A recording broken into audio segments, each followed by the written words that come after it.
Okay, so good day everyone. And last time na-discuss sa inyo ni Sir Agas yung regarding sa uh, overview of the crop protection. So yung ang pag-aaralan natin for the full durations ng semester natin is all about what are the component of the crop protection. Number one is plant pathology, entomology, weed science, pesticide calculations, and other pests. Specifically, yung mga other pests natin is like yung rodents and also yung mga birds,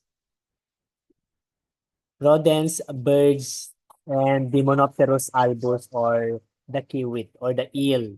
Ito yung sumisira sa mga rice field natin. And yung important na isa during seedling ay yung golden apple snail. So ito yung mga other pests natin. But for this session, we will be discussing regarding plant pathology. Okay?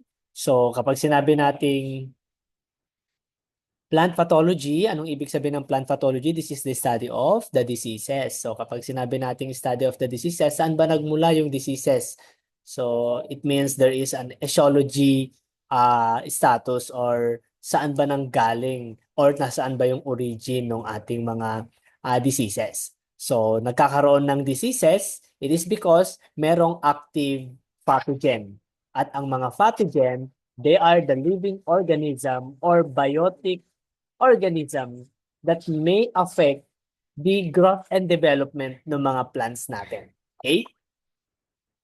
So, the overview of the plant pathology. Number one, so what do we mean by phyton? So, kapag sinabi nating phyton, meaning that is a plant, pathos meaning suffering or ailments, and logos meaning study or knowledge. So, kapag identify natin what do we mean by plant pathology, this is the study or the knowledge wherein we will be studying a plants who suffered or who experienced imbalance under growth and development. So kapag merong imbalance or stresses doon sa plants natin, it means they suffered. Okay? It is because of either biotic or abiotic stresses. So kapag sinabi nating biotic, ito yung mga living organism like yung pathogen. Okay? Ano ba yung mga different types ng pathogen natin? So the different types ng mga pathogen natin, number one is fungal, virus, bacteria, nematodes, molecules, fungus. Okay?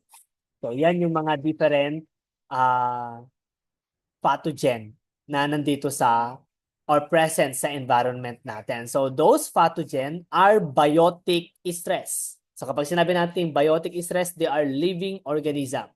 While yung mga drought, kasi nakaka-apekto rin ang drought doon sa establishment or yung mismong colonization of the pathogen. So paano nagko-colonize yung pathogen during drought? Kasi ang mga pathogen natin, meron tayong tinatawag na disease triangle. At doon sa disease triangle, yan, pag-aaralan natin ang disease triangle. Meron tayong tinatawag na favorable environment. This is the requirement on how to develop yung diseases. Favorable environment, virulent pathogen, and at the same time, meron tayong susceptible plant. So once na itong tatlong requirement are present, it means there is a development of or there is a possible development of a diseases. So kapag sinabi nating favorable environment, yung pathogen na yon ay favorable para makapagparami. And then, dapat yung plants natin mabilis makapitan or mahina.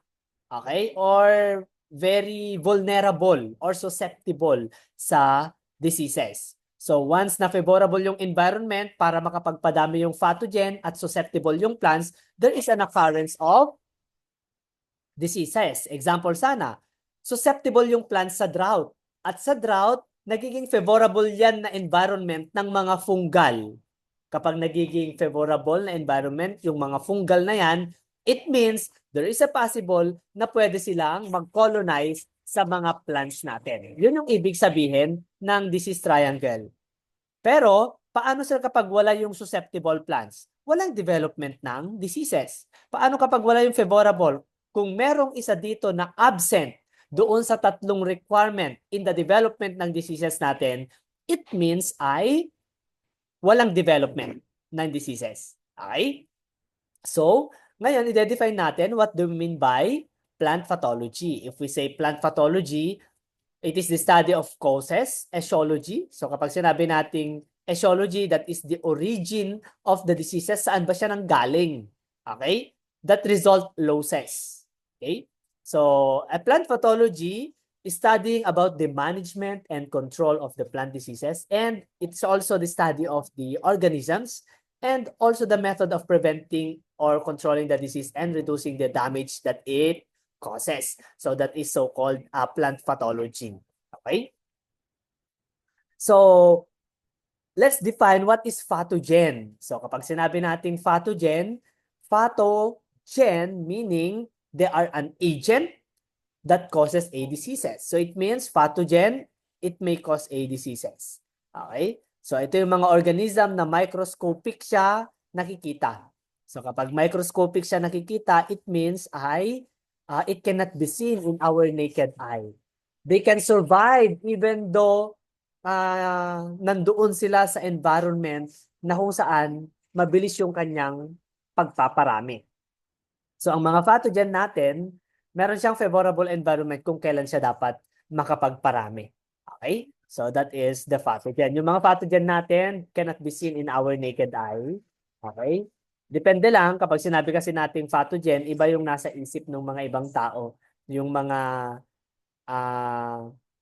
mga pilosopo. Wherein kapag sinabi daw na pathogen, pag nagkakaharap-harap daw lahat ng mga magbabarkada or mga lalaki, tapos it is a delicious daw sa kanila, masarap daw sa kanila ito kapag pinag-partner mo.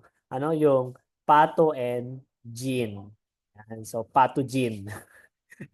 Pero hindi hindi yun yung tinutukoy niya. So kapag sinabi nating pathogen, that's an agent or organism that may cause or develop or possible na magkakaroon ng development ng diseases. So kapag sinabi naman nating parasite, they depends fully or partly on another living organism for its food. So they depends fully. So it means that is so-called parasite. So kapag sinabi nating parasite, it means anong pinagkaiba ng parasite sa commensalism sa mutualism. So kapag sinabi nating parasite, they depend fully on the living organism, especially sa plants natin or sa ating hosts. So kapag ang parasite ay dumidepende sa host and at the same time they affect the life cycle of that particular host, at ang tawag doon is parasite. Okay? So kapag sinabi naman natin commensalism, they depends on the host. Host means the plants. Okay? So they depends on the host but they don't affect the life cycle of that host. Ang mga example dito ay yung mga orchids. Yung mga orchids natin, pag nandoon sa mismong kahoy, hindi niya inaapektuhan yung life cycle ng plants natin. But, ang ginagawa niya lang ay, nandun lang siya for living purpose. Okay? Pero meron tayong mga tinatawag na parasite plants. So, kapag sinabi nating parasite plants, ito yung mga plants na kung saan ina-attach niya na nila yung katawan nila doon sa mismong branch. Parasite yon, ano? Plant parasite. Okay? So, meron tayong mga nakikitang mga plants na kung saan nandun sila sa mga sanga, yung mga plants na yon, wherein naka-attach na yung mismong katawan nila o yung stem nila doon sa branches ng plants natin. So, nagkakaroon ng takeover. So, sila mismo yung may responsibility or mag-take over na or mag-colonize na doon sa mismong plants na kung saan ay umaagaw siya ng mga nutrients and sunlight. Okay? So kapag sinabi naman nating saprophyte, they live on the dead organic or inorganic matter. So it means ito yung mga organism na nakatira or kumakain ng mga dead organic matter. Okay? So kumakain ng mga dead organic matter. And then we have also the hosts. So kapag sinabi nating host, they are the plant that is being attacked by a parasite. So yung host na sinasabi natin, they are the plants. Okay? Sila ay mga plants. Next one is obligate parasite. So obligate parasite, they are restricted to subsist on the living and attack only living tissues. So, ang obligate parasite, sila mismo yung mga parasite na kung saan ang target lang nila is living organism, wala nang iba. Ayaw nila ng mga dead organic matter, ayaw nila ng mga NLO or non-living organisms, okay? Or abiotic organisms. And then kapag sinabi naman nating obligate saprophyte, always a saprophyte, and this organism can only survive or are obliged to gain nourished by the colonizing dead or decaying organic matter. So kapag sinabi nating obligate parasite, ito naman yung kumakain lang ng mga dead organic matter. Okay? Obligate para saprophyte. And then kapag sinabi naman nating facultative parasite, they has the ability to be parasite. Although ordinarily sila ay dating saprophyte. That is so-called facultative parasite. And then kapag sinabi naman nating facultative saprophyte, sila ay dating mga parasite, pero ngayon ay saprophyte na sila. So sila ay dating nagko-consume ng mga living organism, ngayon ay ang kino-consume na nila ay mga dead organic matter. Para mas maintindihan natin yung mga definition, kasi ito napapagbaliktad natin yung facultative, obligate, saprophyte, and parasite. Okay? So kapag sinabi nating facultative, they can be transformed. Nagtatransform yung mismong organism. Kung ano yung preferred niyang pagkain, kung ano yung available on that particular area, doon siya mismo dumidepende. That is so-called facultative. Okay? It can be changed, it can be transformed, nagbabago yung kanyang pagkain, that is so-called facultative. Pero kapag sinabi naman nating obligate, by the word oblig, meaning hindi nagtatransform, walang pagbabago. Okay? Obligate. So, obligated. So, kapag sinabi nating obligated, it means kung ang kinakain niya lang ay ganitong organism at kapag wala na, mamamatay din siya or wala din siya doon. Okay? So, it means meron lang siyang certain target kung ano yung kanyang kakainin. Meron lang siyang specific target. Example sana, ang kinokonsume niya lang ay living organism lang siya. Pero kapag ang kinokonsume niya ay mga dead organic matter lang siya. That is so-called obligate. Okay? So, ngayon, anong pinagkaiba ngayon ng saprophyte sa parasite? So, kapag sinabi nating saprophyte, it means they are non-living organism. Okay? So, non-living organism or yung mga abiotic, yung mga something na walang buhay, saprophyte, like yung mga dead organic matter. Pero kapag sinabi naman nating parasite, they are the living organism, biotic, or ito yung mga living entity or living organism na kung saan ay buhay, parasite. Ngayon, pinagdudugtong ang facultative, saprophyte, facultative, parasite. So very easy na lang kapag ihahalo mo yung definition ng facultative saprophyte and facultative parasite, mapapag-distinguish mo na siya or ma-identify mo na siya kung anong ibig sabihin. Okay? So kapag sinabi nating facultative saprophyte, it means dati siyang kumakain ng mga living organism or dati siyang parasite, ngayon ay saprophyte na yung kanyang target. Okay? Kapag sinabi naman nating facultative parasite, dati siyang saprophyte. Ngayon ay living entity na or living organism na yung kanyang kinakain. That is so-called facultative parasite. Anong ibig sabihin ng obligate saprophyte?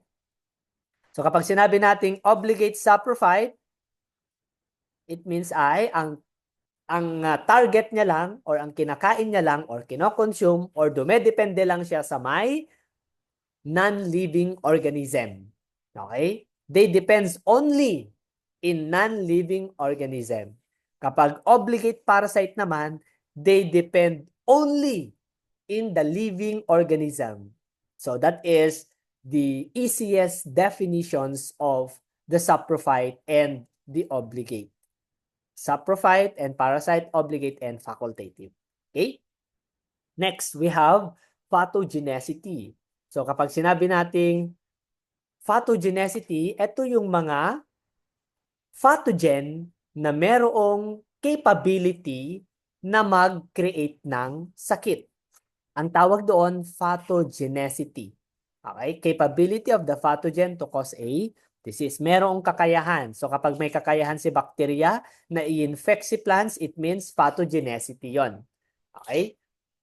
Paano naman kaya, sir, kapag itong plants na ito, meron nga siyang bacteria, pero hindi naman nakikita yung kanyang diseases.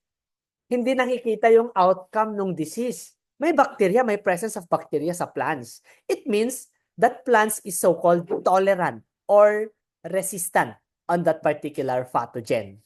Nakakapag-develop yung pathogen pero hindi siya nakakapag-create ng diseases, it means tolerant or resistant yung ating plants. Okay? Pero kapag may kakayahan siya, kasi nga ang meaning ng pathogen is kailangan meron siyang outcome na disease. Paano kapag nakapag-develop siya? Nakapag-develop or nagkapagpadami yung pathogen pero hindi niya nai-infect yung plants. So it means that is tolerant or resistant yung plants na yan. Okay? Tolerant or resistant yung plants na yan. Okay? So anong pinakaiba ngayon ng tolerant, resistant, susceptible, and escape? So kapag sinabi nating tolerant, if there is stress, they experience the development of the diseases wherein merong outcome at merong something na mararanasan or they experience stress. So if there is stress or if there is an stress, they experience that particular stress. But later on, they recovered. Okay, so it means naramdaman nila yung sakit. And at the same time, after that, naka-recover sila. So ang tawag doon, tolerant. Kapag sinabi naman nating resistant, even though there is stress, they don't affect or hindi nila mararamdaman yung stress na yon. Okay? So it means that is so-called resistance. Anong ibig sabihin naman ng susceptible? Kapag sinabi naman nating susceptible, it means mabilis makapitan ng sakit. Easy yung colonization of the diseases or easy of the acceptance of that particular pathogen because may mga open na pores or open or nagkaroon kasi siya ng stress kaya mabilis lang yung pagpasok ng mga pathogen. So kapag mabilis yung pagpasok, easy yung pagpasok, it means that is so-called susceptible. And then kapag sinabi naman nating escape, it means to recover or to recover or para makasurvive, to survive on that particular stress. Ang ginagawa ng plants once na nagkaroon ng extension ng leaves, nadagdagan yung roots, nag-grow ng abnormal development ng roots, it means that is their mechanism to survive. Okay? That is so-called escape. So kapag sinabi nating escape, merong something na dinadagdag sa kanyang biochemical or morphological parts ng plants natin. Okay? That is escape. Example sana, merong building dito and then, syempre bilang isang student, pagpasok natin sa building, yung energy natin pagpasok, di ba, mabagal or mababa. So example sana, ang energy mo 20%, yung paglakad mo 20%. Tapos biglang nagkaroon ng something na trouble na mayroong pagsunog or nagkaroon ng sunog sa loob ng room. Anong gagawin mo? Yung energy mo ba pagpasok sa room? Ganon din yung energy mo paglabas? Di ba? Hindi na. So it means gusto mong makasurvive. So kapag gusto nating makasurvive, it means meron tayong dinadagdag na energy or something. Meron tayong something na dinedevelop na energy para at least makasurvive tayo. So, dinadagdagan natin. So, ang tawag doon is escape. Kaya lumalabas tayo. Kaya napapansin natin yung mga plants natin, bakit kaya kapag baha, lumalaki yung leaves, dumadami yung kanyang roots during drought? It means, yun yung mechanism nila para makasurvive. So, that is so-called escape. So, kapag sinabi nating escape, it means there is a extension or something abnormal development of parts or abnormal development of leaves, abnormal development of biochemical, that is so-called escape. for them to survive. That is escape. Kapag sinabi naman nating pathogenesis, ito yung kasalukuyan na development or colonization ng diseases. Okay?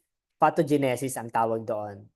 And then kapag sinabi naman nating virulence, it means that is the quantitative amount of a diseases that a pathogen can cause in a plant. Okay? So virulence means yung number of plants infected by the diseases.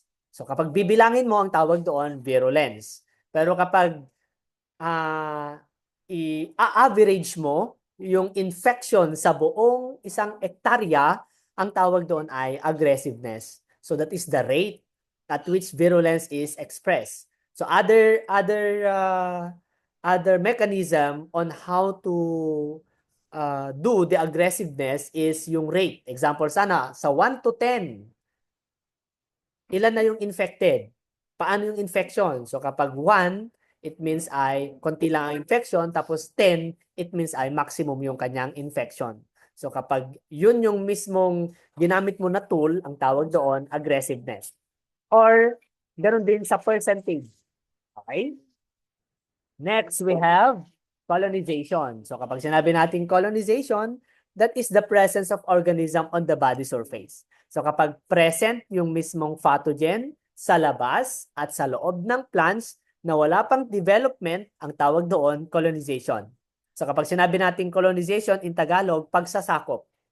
It means ay nandun na siya, present na siya, ang gagawin niya na lang to develop. Magde-develop na siya or dadami na siya.